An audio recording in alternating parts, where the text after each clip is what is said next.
Hare Krishna. Thank you for your blessings and listening to me. Sometimes I talk to adults about how to deal with depression in their kids. So today I'll give you some tips on dealing with depression in kids. None of this is medical advice. I do not have any medical qualification to give any prescription or rigmarole on depression. This is just what I'm thinking as a concerned citizen giving you tips. It's free advice. Use it for whatever you wish. So sometimes I talk to parents whose kids want to hurt themselves, or maybe they have hurt themselves in the past, or maybe the kid has split personality. How does one deal with this? On the theory front, um, we need to think about seriously about uh, reincarnation stuff, and some kids can have split personality right at birth because of things which are haunting them from their past lives. Uh, there's an author, a lady author, I forget her name, maybe Sarah something, Sarah Bounce or something. She lives in Philadelphia area. She's written lots of books on this. You should make a habit of reading about the mind. Um, so if you think something is happening from past life, you should see a qualified astrologer, Jyotish person. For example, you can go to the site mayamedium.com. Sri Vrindavan Prabhu. I found him, he lives in New Jersey, Sri Vrindavan Dasa. He's very good. If you don't believe in astrology, that's okay. I beg you, request you to read the book by B.V. Raman, My Experiences with Astrology. He, he does a wonderful analysis of World War II, and he predicts the course of World War before the World War. Please read that. Have an open mind, read that, and then decide for yourself. Okay, more practically, our kids are watching too much junk on YouTube, television, schools, and advertisements. I was born in the 70s.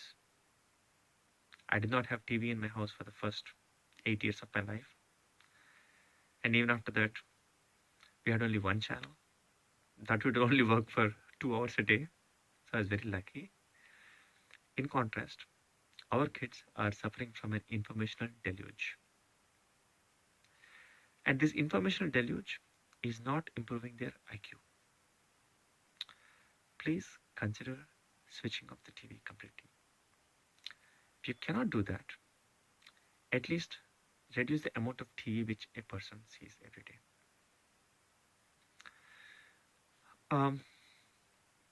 Try to help kids play lots of sports, lots of games, not video games, real sports. It's good for them. Lots of exercise, that's good for them. Video games also reduce your IQ. You see, Steve Jobs did not give iPhone or iPad to his kids till certain age. And Steve Jobs is one of the most successful people of all times. There is something which we should try to learn from him. Slowly, depending on your kids' mentality, teach them yoga, karate. Better than karate is yoga, meditation, chanting mantras, and bhakti, devotional service, because bhakti is there in everybody's heart. The going may be good today. We don't know how things will be 5 years from now. So there is value in teaching kids the happiness of connecting with inner self, yoga and meditation.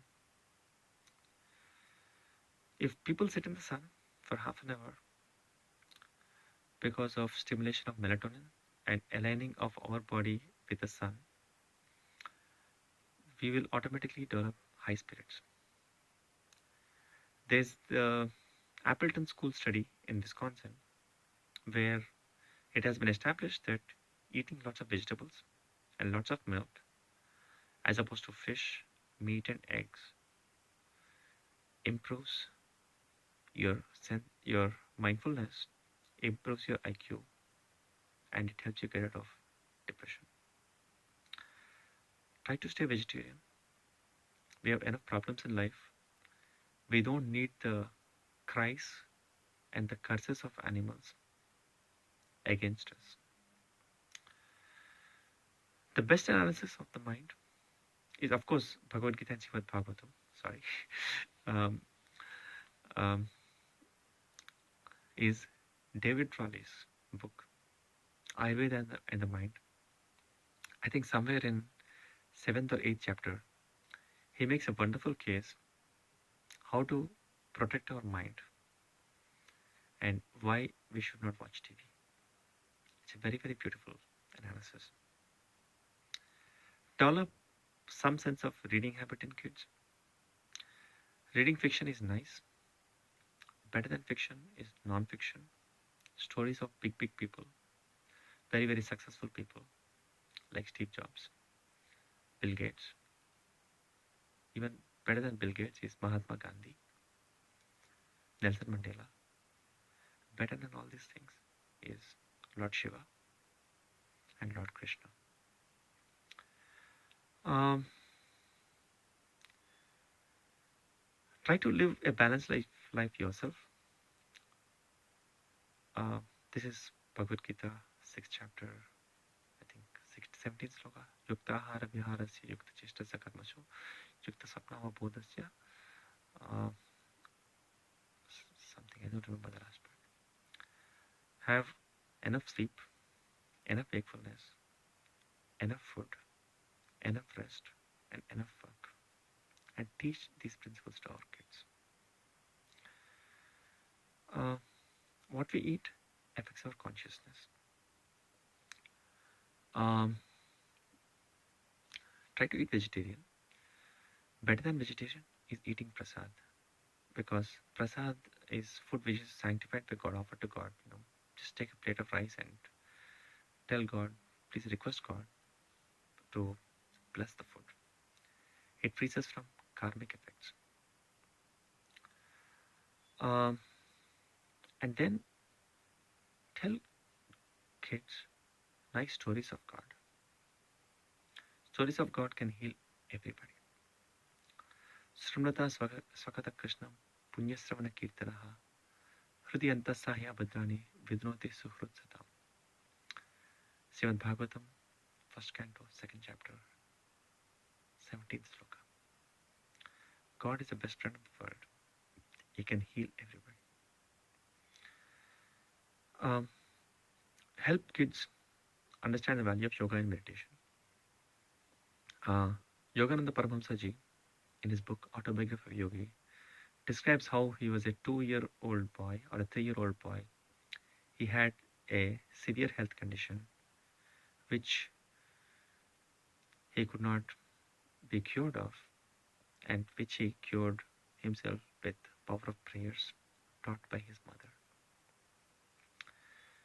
I have a situation where I had 6-year-old in my house, and the 6-year-old has very, very deep stomach ache at 11 in the night, and taking a kid at 11 in the night was not something I was convinced about, because I thought, if he just sleeps for some time, he'll be okay.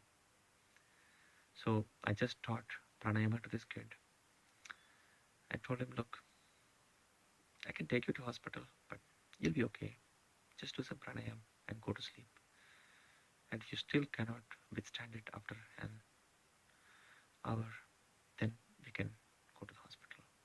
And the kid did that and he was okay. Help our kids prepare for the rainy day. We don't know how things will be down the road. We don't lose anything by staying prepared.